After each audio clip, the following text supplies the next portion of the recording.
About 4 years ago, the New Yorker published an article about a cache of dodo bones that was found in a pit on the island of Mauritius. Now, the island of Mauritius is a small island off the east coast of Madagascar in the Indian Ocean, and it is the place where the dodo bird was discovered and extinguished all within about 150 years. Everyone was very excited about this archaeological find because it meant that they might finally be able to assemble a single dodo skeleton. See, while museums all over the world have dodo skeletons in their collection, nobody, not even the actual Natural History Museum on the island of Mauritius, has a skeleton that's made from the bones of a single dodo. Well, this isn't exactly true. The fact is that the British Museum had a complete specimen of a dodo in their collection up until the 18th century. It was actually mummified, skin and all. But in a fit of space-saving zeal, they actually cut off the head and they cut off the feet and they burned the rest in a bonfire. If you go look at their website today, they'll actually list these specimens saying the rest was lost in a fire. Not quite the whole truth. Anyway, the frontispiece of this article was this photo.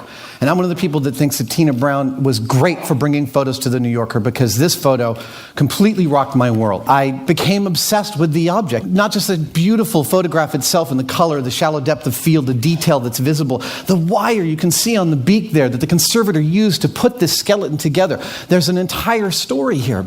And I thought to myself, wouldn't it be great if I had my own dodo skeleton? And so, I want to point out here at this point that I've spent my life obsessed by objects and the stories that they tell. And this was the very latest one. So I began looking around to see if anyone sold a kit, some kind of model that I could get. And I found lots of reference material, lots of lovely pictures, no dice, no dodo skeleton for me. But the damage had been done. I had saved a few hundred photos of dodo skeletons into my creative projects folder. It's a repository for my brain, everything that I could possibly be interested in. Anytime I have an internet connection, there's a sluice of stuff moving into there. Everything from beautiful rings to cockpit photos, the key that the Marquis de Lafayette sent to George Washington to celebrate the storming of the Bastille, Russian nuclear launch key. The one on the top is the picture of the one I found on eBay. The one on the bottom is the one I made for myself because I couldn't afford the one on eBay. Stormtrooper costumes, maps of Middle-earth. That's one I hand drew myself. There's the dodo skeleton folder. This folder has 17,000 photos, over 20 gigabytes of information, and it's growing constantly. And one day, a couple weeks later, it might have been maybe a year later, I was in the art store with my kids and I was buying some clay tools. We're going to have a craft day. I bought some super Sculpey, some armature wire, some various materials. And I looked down at this Sculpey and I thought, maybe I could make my own dodo skull. I should point out at this time, I'm not a sculptor. I'm a hard-edged model maker. You give me a drawing, you give me a prop to replicate, you give me a crane, scaffolding, parts from Star Wars, especially parts from Star Wars. I can do this stuff all day long. It's exactly how I made my living for 15 years. But you give me something like this. My friend Mike Murnane sculpted this as a maquette for Star Wars Episode 2. This is not my thing. This is something other people do, dragons, soft things. However, I felt like I had looked at enough photos of dodo skulls to actually be able to understand the topology and perhaps replicate it. I mean, it couldn't be that difficult. So I started looking at the best photos I could find. I grabbed all the reference, and I found this lovely piece of reference. This is someone selling this on eBay. It was clearly a woman's hand, hopefully a woman's hand. Assuming it was roughly the size of my wife's hand, I made some measurements of her thumb, and I scaled them out to the size of the skull. I blew it up to actual size, and I began using that along with all the other reference that I had, comparing it to it as size reference for figuring out exactly how big the beak should be, exactly how long, etc., etc. And over a few hours, I eventually achieved what was actually a pretty reasonable dodo skull. And I didn't mean to continue. It's kind of like, you can only clean a super messy room by picking up one thing at a time. You can't think about the totality. I wasn't thinking about a dodo skeleton. I just noticed that as I finished this skull, the armature wire that I'd been used to holding it up was sticking out of the back just where a spine would be. And one of the other things I've been interested in and obsessed with over the years is spines and skeletons, having collected a couple of hundred. I actually understood the mechanics of vertebrae enough to kind of start to imitate them. And so button by button, vertebrae by vertebrae, I built my way down. And actually, by the end of the day, I had a reasonable skull, moderately good vertebrae, and half of a pelvis. And again, I kept on going, looking for more reference, every bit of reference I could find, drawings, beautiful photos. This guy, I love this guy. He put a dodo leg bones on a scanner with a ruler.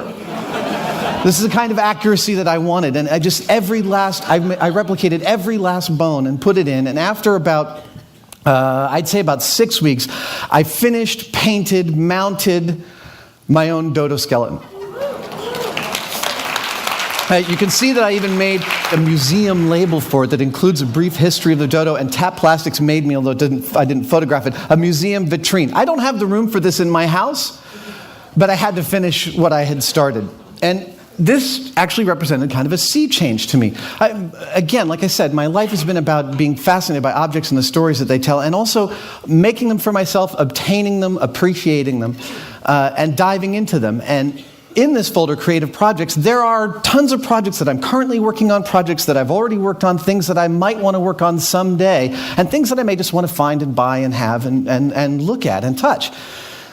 But now there was potentially this new category of things that I could sculpt that was different. That I have my own R2-D2, but that's honestly, relative to sculpting to me, that's easy.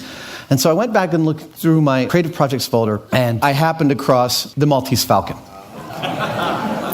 Now, this is funny for me to fall in love with an object from a Hammett novel, because if it's true that the world is divided into two types of people, Chandler people and Hammett people, I am absolutely a Chandler person. But in this case, it's not about the author, it's not about the book or the movie or the story, it's about the object in and of itself. And in this case, this object plays on a host of levels. First of all, there's the object in the world. This is the Nippenhauser hawk. It is a ceremonial pouring vessel made around 1700 for a Swedish count, and it is very likely the object from which Hammett drew his inspiration for the Maltese Falcon. Then there is the fictional bird, the one that Hammett created for the book. Built out of words, it is the engine that drives the plot of his book, and also the movie, in which another object is created, a prop that has to represent the thing that Hammett created out of words, inspired by the Nippenhauser hawk, and this represents the falcon in the movie. And then there is this fourth level, which is a whole new object in the world. The prop made for the movie, the representative of the thing, becomes in its own right a whole other thing, a whole new object of desire. And so now it was time to do some research. I actually had done some research a few years before. That's why the folder was there. I bought a really crappy replica of the Maltese Falcon on eBay, and had downloaded enough pictures to actually have some reasonable reference. But I discovered in researching further, really wanting precise reference, that the bird one of the original lead birds had been sold at Christie's in 1994. And so I contacted an antiquarian bookseller who had the original Christie's catalog, and in it I found this magnificent picture, which included a size reference. I was able to scan the picture, blow it up to exactly full size.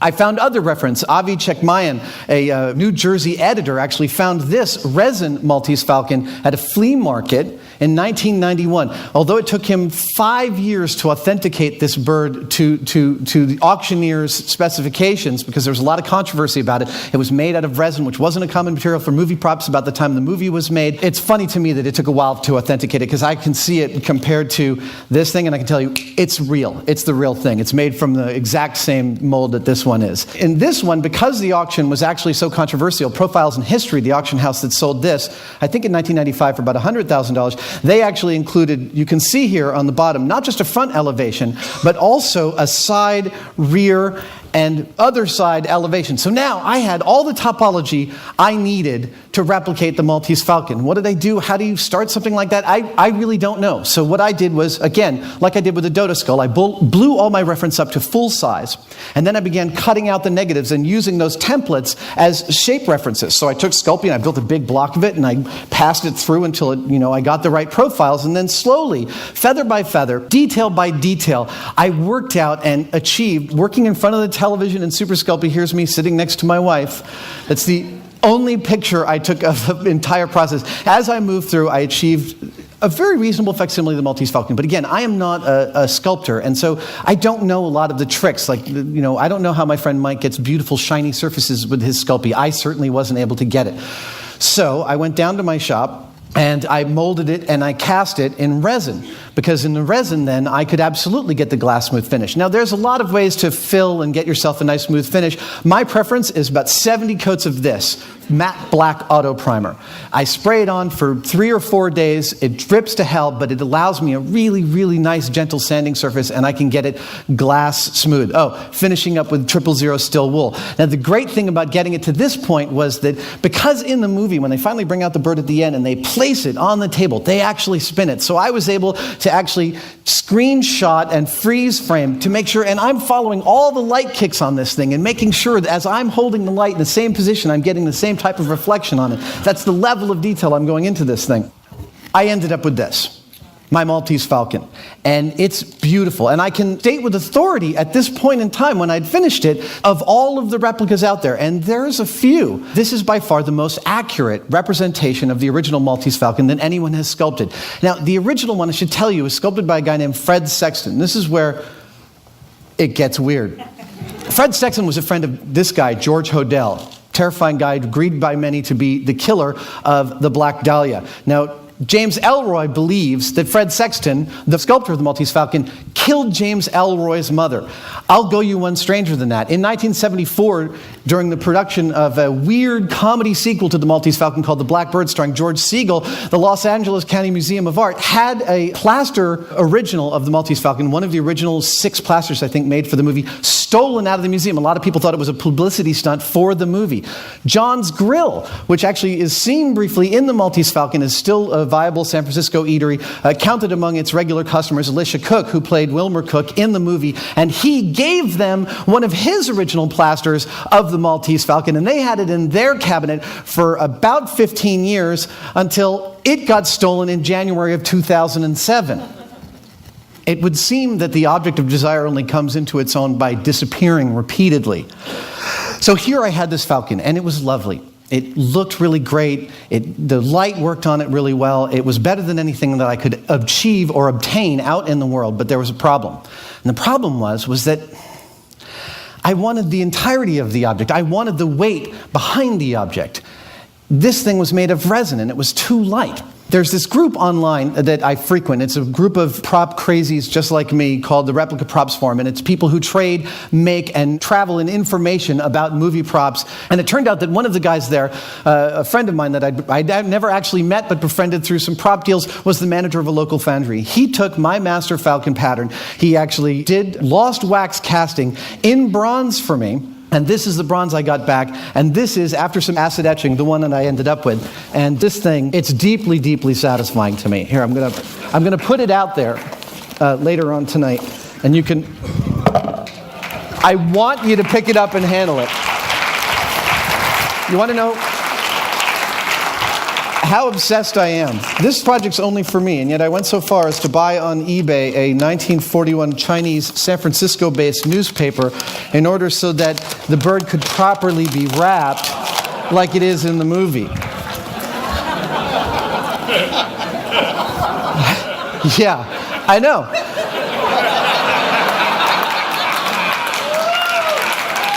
There you can see it's weighing in at 27.5 pounds.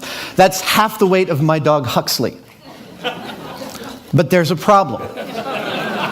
Now, here's the most recent progression of Falcons. On the far left is a piece of crap replica I bought on eBay. There's my somewhat ruined Sculpey Falcon because I had to get it back out of the mold. There's my first casting. There's my master, and there's my bronze. There's a thing that happens when you mold and cast things, which is that every time you throw it into silicone and cast it in resin, you lose a little bit of volume. You lose a little bit of size. And when I held my bronze one up against my Sculpey one, it was shorter by 3/4 of an inch. Yeah, no, really. This was like... Why didn't I remember this? Why didn't I start and make it bigger? So what do? I figure I have 2 options. One, I can fire a frickin' laser at it, which I have already done to do a 3D scan. There's this 3D scan of this Falcon. I have figured out the exact amount of shrinkage I achieved going from a wax master to a bronze master and blown this up big enough to make a 3D lithography master of this, which I will polish, then I will send to the mold maker, and then I will have it done in bronze. Or There are several people who own originals, and I have been attempting to contact them and reach them, hoping that they will let me spend a few minutes in the presence of one of the real birds, maybe to take a picture or even to pull out the handheld laser scanner that I happen to own that fits inside a cereal box and could maybe, without even touching their bird, I swear, get a perfect 3D scan. And I'm even willing to sign pages saying that I'll never let anyone else have it except for me in my office. I promise I'll give them one if they want it. And then maybe then I'll achieve the end of this exercise. But really, if we're all going to be honest with ourselves, I have to admit that achieving the end of the exercise was never the point of the exercise to begin with, was it? Thank you.